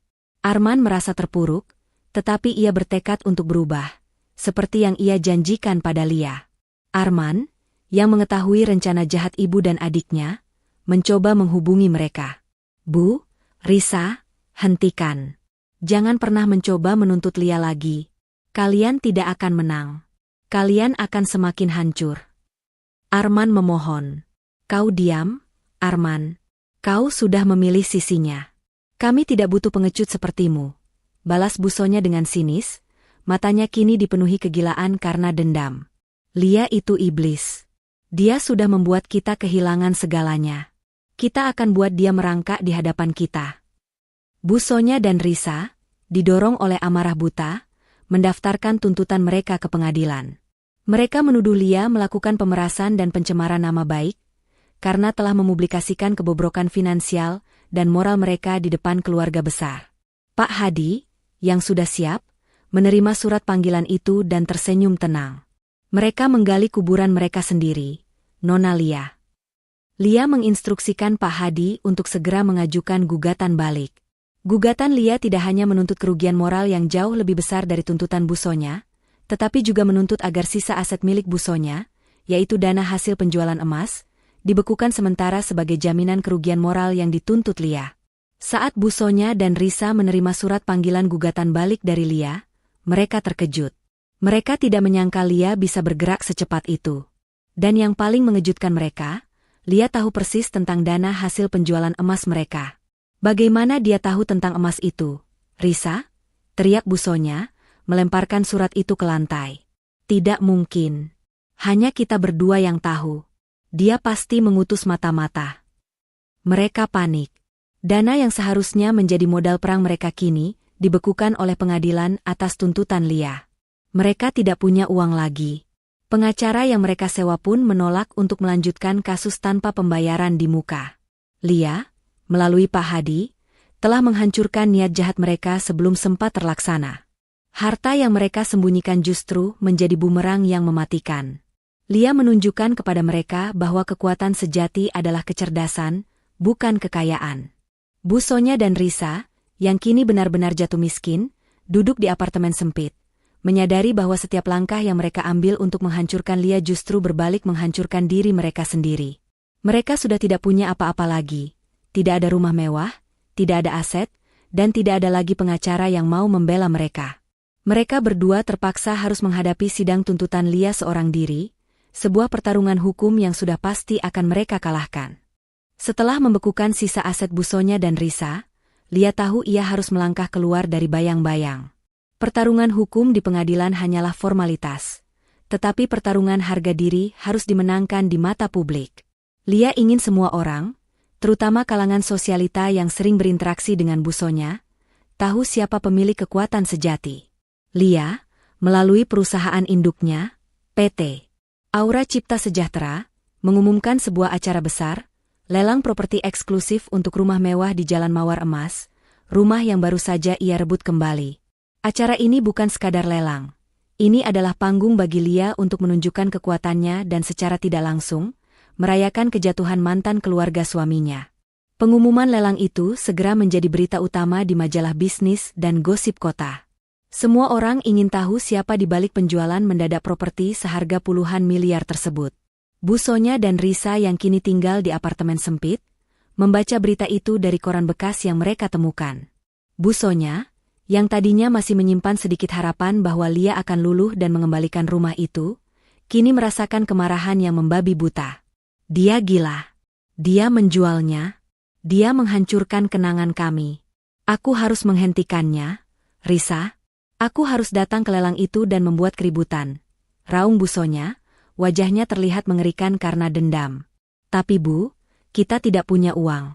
Kita bahkan tidak mampu membeli baju yang layak untuk acara seperti itu. Lirih Risa, yang sudah kehilangan semangat dan hanya bisa mengenakan pakaian lamanya yang sudah pudar.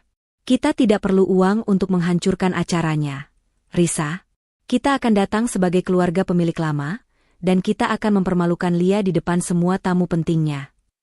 Bu Sonya mendesis, merancang aksi terakhirnya yang penuh keputusasaan.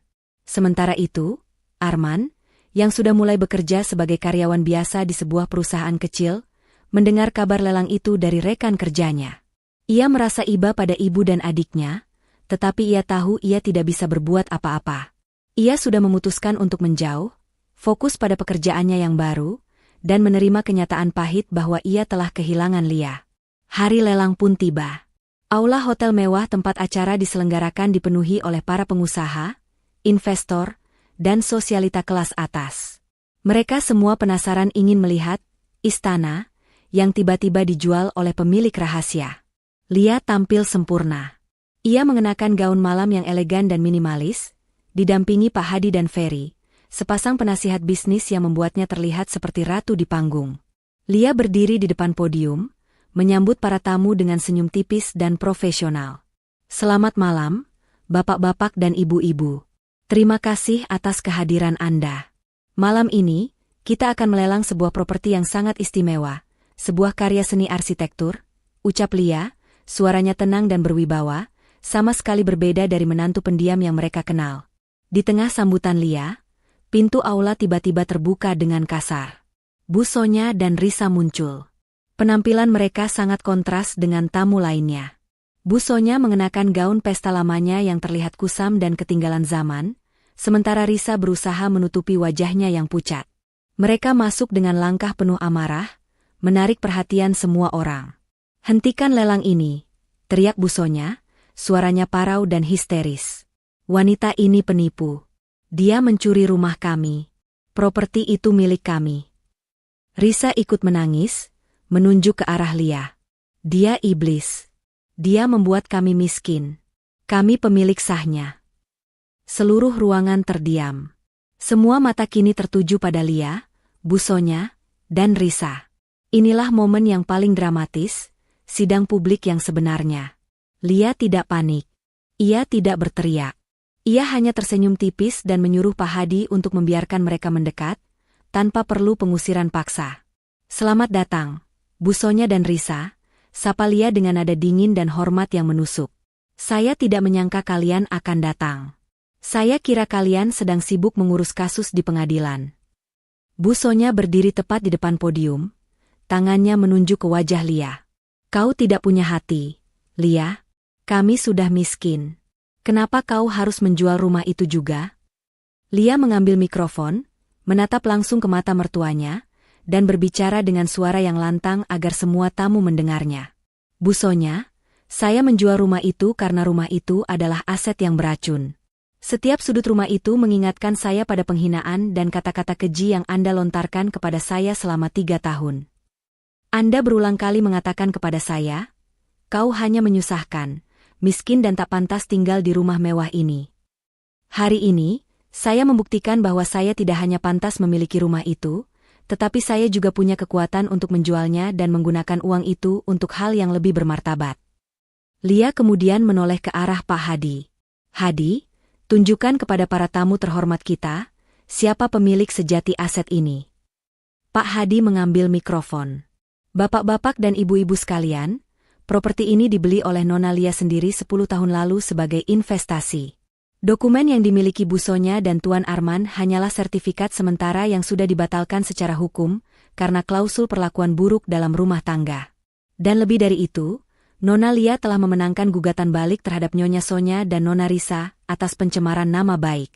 Pengadilan memutuskan bahwa Nyonya Sonya dan Nona Risa sengaja menciptakan lingkungan beracun untuk menjatuhkan mental Nona Lia, karena mereka takut pada kekayaan sejati dan potensi Nona Lia. Pak Hadi kemudian menampilkan grafik di layar besar. Grafik itu menunjukkan pertumbuhan luar biasa dari PT Aura Cipta Sejahtera, perusahaan milik Lia, yang kini bernilai ratusan miliar. Di sebelahnya, muncul grafik anjloknya perusahaan keluarga Arman. Nona Lia adalah pemilik sejati dari perusahaan konstruksi raksasa, dan kini ia bergerak untuk membersihkan sisa-sisa utang piutang dari pihak-pihak yang telah menyalahgunakan kekuasaannya. Lelang ini adalah bagian dari kampanye pembersihan aset beracun Nona Lia, tutup Pak Hadi. Wajah Bu Sonya dan Risa langsung pucat pasi. Semua mata yang tadi iba kini berubah menjadi tatapan penghakiman. Mereka tidak hanya gagal menghentikan lelang, tetapi mereka juga dipaksa menyaksikan kekalahan total mereka di depan publik dan kolega mereka. Bu Sonya kembali terisak. Tetapi kali ini isakannya bukan karena dendam, melainkan karena malu yang tak terhingga. Ia menyadari bahwa wanita yang ia sebut miskin adalah raksasa bisnis yang kekuatannya tak tertandingi. Lia kembali mengambil alih podium. Ia menatap Bu Sonya dan Risa yang sudah terduduk lemas di lantai. Semua penghinaan kalian, semua kata-kata keji yang kalian lontarkan, hanya membuat saya semakin kuat. Terima kasih, Bu Sonya. Karena Anda, saya kini tahu, saya bukan hanya pantas memiliki rumah mewah, tapi saya pantas memiliki kekaisaran, ujar Lia. Dengan satu isyarat, Lia meminta tim keamanan untuk membawa Bu Sonya dan Risa keluar secara hormat. Ia membiarkan mereka pergi, tenggelam dalam penyesalan dan rasa malu yang tak terobati. Lelang pun dilanjutkan. Dalam sekejap, rumah itu terjual dengan harga fantastis kepada investor asing. Lia bergerak telah mencapai tujuannya, membersihkan aset dan membersihkan nama, membuktikan bahwa martabat jauh lebih berharga daripada semua uang di dunia. Waktu berjalan cepat. 6 bulan berlalu sejak lelang properti yang menghebohkan dan pengusiran dramatis Bu Sonya serta Risa. Kehidupan baru sang ratu. Lia tidak lagi dikenal sebagai menantu pendiam yang tertindas, melainkan sebagai Nona Lia, CEO muda yang cerdas dan visioner di balik PT Aura Cipta Sejahtera. Ia pindah dari rumah sewa sementaranya dan membeli sebuah penthouse mewah di pusat kota, bukan untuk pamer, melainkan untuk kenyamanan dan privasi. Hidupnya kini dipenuhi dengan rapat dewan direksi, penandatanganan kontrak bernilai triliunan, dan penghargaan bisnis bergengsi. Lia memang memenangkan pertarungan hukum melawan Bu Sonya dan Risa. Pengadilan memutuskan bahwa Bu Sonya harus membayar ganti rugi moral dalam jumlah besar, yang akhirnya membuat semua sisa aset mereka, termasuk dana hasil penjualan emas yang dibekukan, disita. Lia menggunakan dana tersebut, bukan untuk dirinya, tetapi untuk mendirikan yayasan yang fokus pada pemberdayaan perempuan yang mengalami kekerasan emosional dalam rumah tangga. Suatu sore, Lia sedang duduk di kantornya yang mewah, dikelilingi pemandangan kota. Pak Hadi masuk sambil membawa surat kabar. "Nona Lia, Anda ada di halaman depan lagi. Majalah bisnis menyebut Anda sebagai pengusaha paling berpengaruh tahun ini," kata Pak Hadi bangga. "Tapi saya punya kabar lain. Ini tentang mereka." Lia, yang sedang menandatangani tumpukan dokumen, mengangkat wajahnya. Ia sudah jarang menanyakan kabar tentang Arman dan keluarganya, karena ia ingin benar-benar menghapus mereka dari pikirannya. "Arman? Atau ibunya?" tanya Lia datar. "Ketiganya," jawab Pak Hadi, memberikan selembar kertas lusuh kepada Lia, sebuah laporan investigasi singkat dari timnya. Penyesalan yang menghantui. Sejak diusir dari rumah dan dipermalukan di depan keluarga besar, kehidupan Bu Sonya dan Risa berubah 180 derajat. Bu Sonya, yang tidak pernah bekerja seumur hidupnya, mencoba mencari pekerjaan sebagai manajer hotel berkat koneksi lamanya. Namun, reputasinya sebagai nyonya angkuh yang bangkrut mendahuluinya. Setiap wawancara berakhir dengan penolakan. Ia terpaksa beralih menjadi kasir di sebuah minimarket kecil di pinggiran kota. Ia harus berdiri selama berjam-jam, menerima perlakuan kasar dari pelanggan, dan gajinya hanya cukup untuk membayar sewa kamar kontrakan kecil dan makanan sehari-hari. Risa, yang hidupnya hanya diisi dengan fashion dan arisan, juga tidak mampu beradaptasi. Ia mencoba menjual sisa-sisa tas bermereknya secara daring, tetapi reputasinya yang sombong membuat barangnya sulit laku. Ia akhirnya bekerja serabutan sebagai pelayan kafe. Setiap hari ia harus berhadapan dengan mantan teman-teman sosialitanya yang kini menatapnya dengan pandangan iba dan ejekan. Penyesalan Bu Sonya kini tidak lagi berfokus pada kehilangan kekayaan, melainkan pada kehilangan martabat. Setiap malam, ia akan menangis, menyadari bahwa ia telah menghancurkan satu-satunya orang yang memiliki kapasitas untuk menyelamatkan keluarganya. Ia sering bergumam, "Aku yang miskin, aku yang menyusahkan." Lia benar. Kata-kata keji yang dulu ia lontarkan kini berbalik menghantuinya. Hidup pahit Arman. Sementara itu, Arman mencoba bangkit. Setelah meninggalkan Bu Sonya dan Risa, ia benar-benar fokus bekerja sebagai karyawan biasa. Ia tinggal di kamar kos kecil dan belajar hidup sederhana. Ia tidak lagi mencari Lia, karena ia tahu ia tidak pantas. Arman bekerja keras, tetapi ia tetap dihantui rasa bersalah dan penyesalan. Ia sesekali melihat berita tentang kesuksesan Lia. Setiap kali melihat wajah Lia di majalah, hatinya mencelos. Ia tidak cemburu pada kekayaan Lia, tetapi ia menyesal telah kehilangan wanita berintegritas seperti Lia. Suatu malam, Arman tak sengaja bertemu Ferry di sebuah restoran sederhana. Ferry, yang tadinya menolak bicara, akhirnya bersedia duduk sebentar. "Ferry, aku hanya ingin bertanya. Apa Lia benar-benar bahagia sekarang?" tanya Arman. Ferry menyesap kopinya.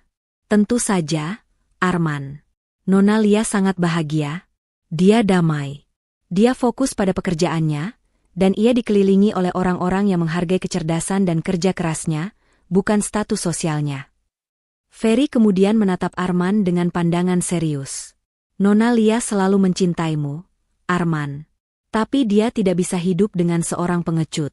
Kamu memilih jalan yang aman, dan itu menghancurkan cintanya. Nona Lia tidak pernah butuh uangmu. Dia hanya butuh keberanianmu." Kata-kata Ferry menampar Arman. Ia menyadari, penyesalannya benar-benar terlambat. Ia telah mengorbankan cinta, martabat, dan kebahagiaannya hanya demi menyenangkan ibu dan adik yang angkuh.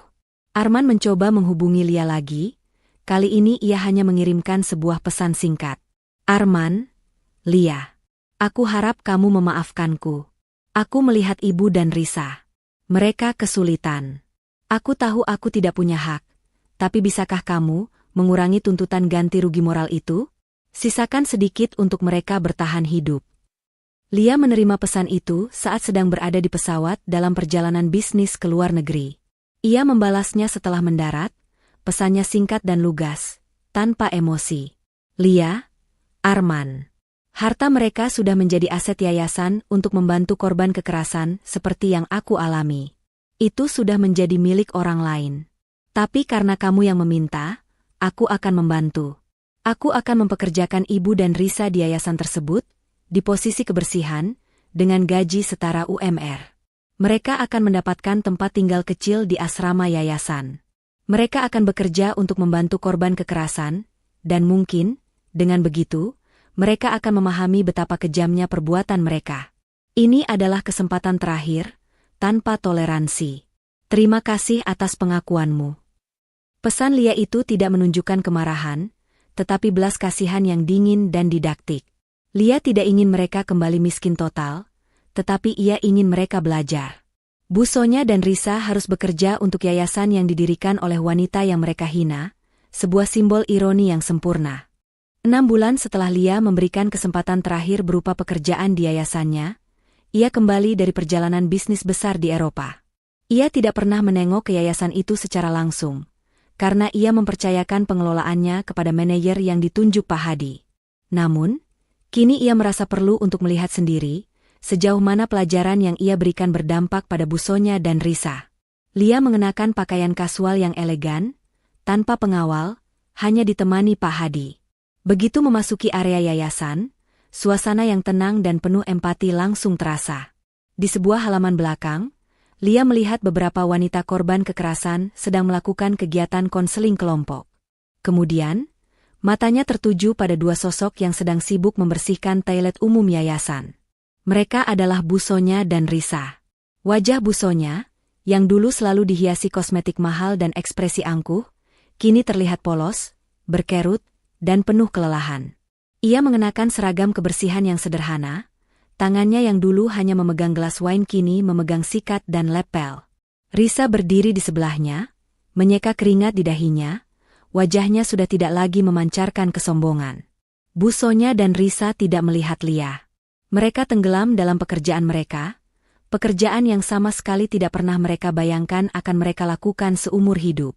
"Lihat, Nona Lia," bisik Pak Hadi. Mereka tidak lagi menolak. Mereka sudah menerima hukuman karma mereka. Mereka sudah tidak punya uang, dan satu-satunya tempat tinggal mereka adalah asrama yayasan ini. Mereka tahu, jika mereka dipecat, mereka tidak akan punya apa-apa lagi. Lia mengangguk, sorot matanya tidak menunjukkan kebencian, hanya kepuasan yang dingin. Mereka akhirnya tahu bagaimana rasanya bekerja keras dan berjuang untuk mendapatkan martabat.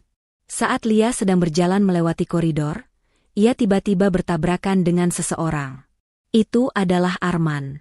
Arman yang kini bekerja di perusahaan startup kecil, ternyata menjadi relawan paruh waktu di yayasan tersebut, membantu dengan administrasi tanpa sepengetahuan Lia. Wajah Arman terkejut melihat Lia. Ia terlihat kurus, pakaiannya sederhana, tetapi di matanya tidak ada lagi ketakutan atau kelemahan, hanya rasa tulus yang dalam. "Lia," panggil Arman pelan. "Arman," balas Lia datar. Aku senang melihatmu. Kamu terlihat sangat bahagia," kata Arman. "Aku datang ke sini untuk membantu. Aku tahu ini tidak akan mengubah masa lalu, tapi aku ingin menebus kesalahanku, walau hanya sedikit." Lia tersenyum kecil. "Kamu sudah membuat pengakuan, Arman. Itu sudah cukup." Arman menunduk. "Aku sudah melihat Ibu dan Risa.